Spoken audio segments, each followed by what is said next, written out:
महर्षि दयानंद सरस्वती महाराज की 200वीं जयंती जो कि पूरे विश्व में 2 वर्ष के लिए मनाई जा रही है ज्ञान गंगा पर्व के रूप में, उसकी निरंतरता में आज आर्य समाज हमीरपुर का ये वार्षिक उत्सव मनाया जा रहा है 8 नवंबर से 10 नवंबर तक। और उसके उपलक्ष्य में आज ये शोभा यात्रा निकाली जा रही है। महर्षि दयानंद जी का बहुत बड़ा उपकार इस समाज पे रहा है।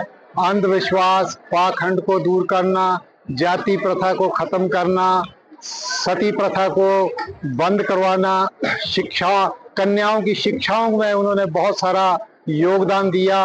उनका कहना था कि कन्याओं को शिक्षा देना अति आवश्यक है। कन्या एक कुल का नहीं बल्कि 2 कुल का कल्याण करती है। इसी तरह से महर्षि दयानंद ने संसार पे बहुत सारे उपकार किए हैं। उनका सबसे ज्यादा जो बल था वो था सत्य के ऊपर।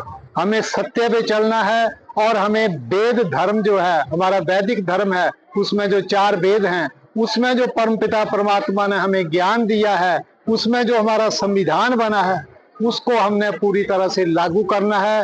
और क्योंकि हमें ये मानुष जन्म इसीलिए मिला है कि हम मरण जन्म के चक्कर से छूट के प्रभु के शरण में जा सके, इसलिए आर्य समाज ये करता है। आज हमारा यज्ञ के साथ ये और ओम का ध्वजारोहण के साथ हमारा ये कार्यक्रम आज शुरू हुआ और ये कार्यक्रम 3 दिन तक निरंतर चलेगा। उद्देश्य ये है कि आज समाज में इतनी भ्रांतियां फैली हैं, इतना पखंड फैला है, इतना अंधविश्वास फैल गया है कि हम लोग सब परेशान हो गए हैं कि हम क्या करें क्या ना करें। आप कोई सोशल मीडिया उठा के देख लीजिए, टेलीविजन खोल के देख लीजिए, निरंतर कुछ ना कुछ इस तरह का प्रचार किया जा रहा है जिससे हमारा समाज जो है वो बंट रहा है, समाज का नुकसान हो रहा है, उसकी बहुत हानि हो रही है, क्योंकि उसमें हमें पखंड सिखाया जा रहा है। जबकि एक ईश्वर है और ईश्वर का नाम ओम है।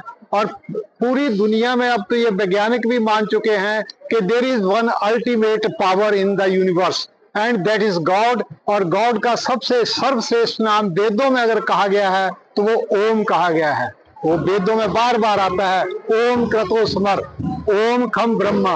तो ये ओम ईश्वर का नाम है। तो हम सबको कहते हैं कि ये धर्म हमारा जो वैदिक धर्म है, ये कोई हिंदू मुस्लिम इस अलग अलग नहीं है, ये सबके लिए, मनुष्य मात्र के लिए। और वेद का सबसे बड़ा धर्म जो है, सबसे बड़ा शब्द उसमें अगर आता है तो वो आता है मन और भव, के हे मनुष्य तू मनुष्य बन। आज हम इतना विकास कर रहे हैं लेकिन मनुष्यता के नाम से हम गिरते जा रहे हैं। आर्य समाज का यही उद्देश्य है कि हम मनुष्य को पुनः मनुष्य बनाएं ताकि उसका जीवन ये सफल हो।